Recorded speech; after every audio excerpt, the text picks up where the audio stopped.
메이저리그 전경기 리뷰를 한눈에 오늘의 MLB 이제 네이버 프리미엄 콘텐츠에서 만나보세요. 지난 겨울 FA 최대어 계약 부진으로 자존심을 구긴 악마의 에이전트 스캇 보라스가 명예 회복에 나섰습니다. 체프먼 계약으로 신호탄을 쏜 보라스와 소토 계약 이야기까지 나눠보도록 하겠습니다. 네, 전날이었죠. 샌프란시스코 구단은 애리조나와의 홈 경기가 끝난 이후에 중대한 상황을 발표를 했는데요. 네. 바로 3루수 맷 체프먼과 6년 1억 5,100만 달러의 연장 계약을 체결했다는 소식이었습니다. 그렇습니다. 이 체프먼 선수 올 시즌 앞두고 벨린저와 함께 FA 최대어 야수 중에 하나로 또 꼽혔었는데요. 장기 계약을 원했습니다만 이 스프링 캠프가 시작된 뒤에도 체프먼과 계약하고자 하는 구단이 또 없었고 결국 3월이 넘어서야 체프먼 선수 이 샌프란시스코와 매년 옵트아웃 할 수 있는 3년 5,400만 달러 계약을 맺으면서 사실상 FA 제수를 택했었죠. 네, 근데 체프먼이 올 시즌 137경기에 나서서 무려 22개의 홈런을 현재까지 때려내고 있고요. 69타점에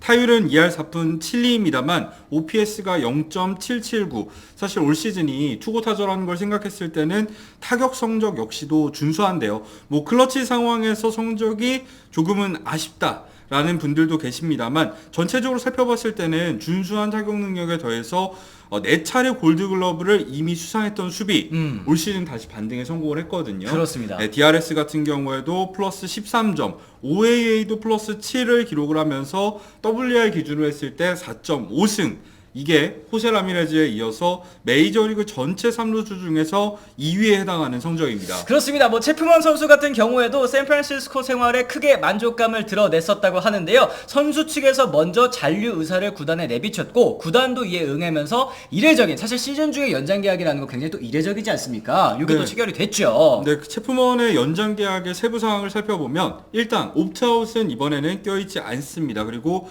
디퍼 역시도 없고 거기다 전구단 트레이드 거부권까지 포함된 말 그대로 이 선수 친화적인 계약이었습니다. 그렇습니다. 올해 1년 2천만 달러의 연봉을 받은 체프먼 선수니까 사실상 이제 FA로 7년에 1억 7,100만 달러, 우리나라 돈으로 약 2,270억 원 가량의 장기 계약을 또 맺을 수 있게 됐는데요. 더불어 이번 계약으로 또 2030년 37살 시즌까지 또 샌프란시스코에 남을 수 있게 됐습니다. 사실상 뭐 이제 전성기를 다 샌프란시스코에서 보낼 수 있게 됐어요. 그렇죠. 샌프란시스코 구단 입장에서 한번 생각을 해보면 시즌 뒤에 옵트아웃이 유력한 체프먼이 FA 시장에 만약에 나가게 됐을 때 3루수를 대체할 만한 후보가 팀 내에도 그리고 사실 시장에도 별로 남아있지 않은 상황이었기 때문에 발빠르게 연장 계약에 합의한 것으로 보이긴 합니다.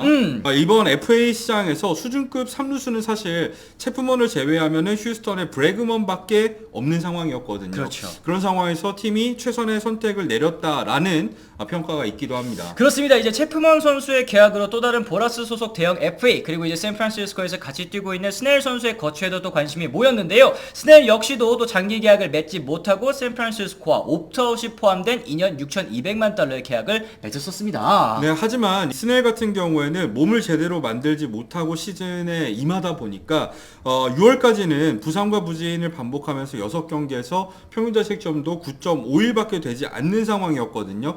하지만 이후에 다시 돌아와서는 최근 10경기에서 1.30으로 이 반동에 성공을 했는데 오늘 경기를 제외한 성적입니다. 그렇습니다. 뭐 당연하게도 스넬 선수 역시 시즌 끝나고 FA 시장에 다시 나갈 것으로 보입니다. 옵트아웃 조항을 또 실행할 것으로 보이는데 보라스는 또 이렇게 되면서 이번 겨울 FA 투수 최대어인 코빈 번스 선수의 또 에이전트이기도 하거든요. 그러니까 스넬의 시장에 나갈 경우에는 보라스는 번스에 스넬은 물론이고 양키스의 게리 콜까지도 이제 옵트아웃을 하게 된다면 에이스급 투수 셋을 들고 또 초대한 계약을 노릴 수 있는 그런 상황을 만들 수 있게 되는 거죠. 네, 거기다가 이제 보라스 명예회복의 마지막 한 방이라고 불리는 이 후안 소토까지도 올 시즌에 워낙에 준수한 성적을 거두고 있다 보니까 이번 FA 시장에서 보라스가 어떤 계약들을 따낼지 기대가 모여지는 상황입니다. 그렇습니다. 소토 올 시즌 앞두고 샌디에이고에서 양키스로 트레이드가 됐습니다. 136경기 출전했고요. 38홈런 98타점, 타율도 2할 9푼 5리, OPS 1.015로 2020년 단축 시즌 이후에 자신의 커리어 하이를 또 새로 쓰고 있는데요. 네, 시즌 시작하기 전에 이런 얘기가 있었죠. 소토가 7억 달러 계약을 노리고 있다. 야, 네가 무슨 7억 달러 달러야 이런 얘기 나왔었죠, 그죠? 그때는 이제 모두의 비웃음을 사긴 했습니다만 이제는 소토를 잡기 위해서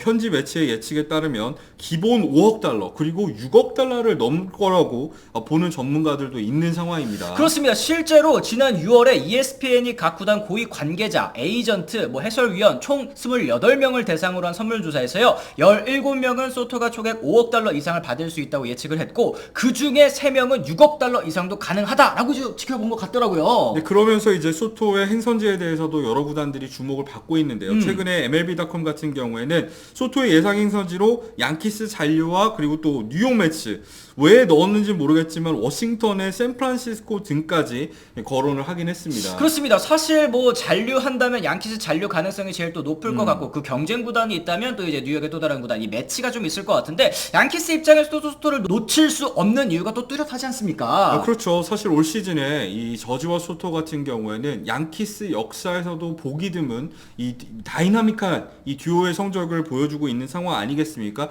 만약에 소토를 잡지 않으면 또 저지에 대한 의존도가 커지고 상대팀 역시도 저지에 대한 견제가 높아질 수밖에 없는 상황에서 이 소토를 양키스도 잡아야만 되는 상황이고요. 거기다가 매치 같은 경우에는 다들 아시겠지만 구단주가 메이저리그 최고의 억만장자 아니겠습니까? 그런 상황에서 소토 영입에 있어서 꾸준히 영입 의사를 비춰온 상황이기 때문에 거기다가 구단주인 스티븐 코엔 같은 경우에도 소토를 굉장히 좋아하기 때문에 거액의 베팅이 예상되는 상황입니다. 그렇습니다. 뉴욕의 빅마켓 두 팀이 경쟁을 벌인다면 또 5억 달러, 6억 달러 계약 현실화 가능성이 높아 보인다는 생각이 드는데요. 현우 의원도 5억 달러, 6억 달러 넘을 수 있을 거라고 보시는지도 궁금해요. 저는 소토가 최근에 잠깐 부진한 기간에 빠져있긴 합니다만 전체적으로 봤을 때 아직 시즌 종료가 안 됐고 그렇죠. 이렇게 될 경우에는 40홈런이 넘고 OPS도 1위 넘게 시즌을 마칠 가능성이 굉장히 높은 상황 아니겠습니까?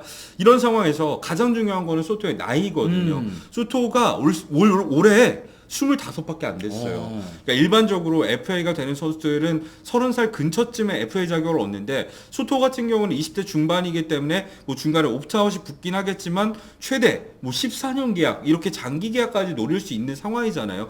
그런 상황이기 때문에 충분히 5억 달러는 돌파가 유력한 상황이다. 6억 달러까지는 사실 여러 가지 메이저리그 시장이라던가 상황을 고려했을 때 나오지 않을 수도 있겠습니다만 저는 14년에 한 5억 6천만 달러 정도는 충분히 나올 수 있지 않을까 생각을 하고 있긴 합니다. 그렇습니다. 이처럼 스캇 보라스 같은 경우에는 다시 한번 FA 시장의 최고 에이전트로도 떠오를 수 있게 됐습니다. 지난 스토브 리그 때 특유의 이 기다림 전략, 요게 이제 실패로 돌아가면서 한물 갔다라는 얘기들도 사실 있긴 있었거든요. 그렇죠. 그렇지만 이제 보라스 같은 경우에는 왜 자신이 30년 넘게 메이저리그 에이전트 중에서 최고라는 평가를 받았는지 이번 겨울을 통해서 증명할 수 있는 기회를 얻게 됐고요. 분명히 지난 시즌의 실패도 이 보라스 코퍼레이션에게 저는 큰 이런 도움이 될 거라고 생각을 해요. 이제 기다리는 전략이 전부가 아니라는 걸 깨달았기 때문에 좀 더 빠르게 계약을 성사시킬 수도 있는 가능성도 있지 않을까 싶습니다. 그렇습니다. 어쨌든 이번 겨울 보라스가 얼마만큼의 또 계약 수수료를 챙길 수 있을지 그리고 또 보라스 소속 FA들이 어떤 계약을 따낼 수 있을지 벌써부터 좀 궁금해지는데요.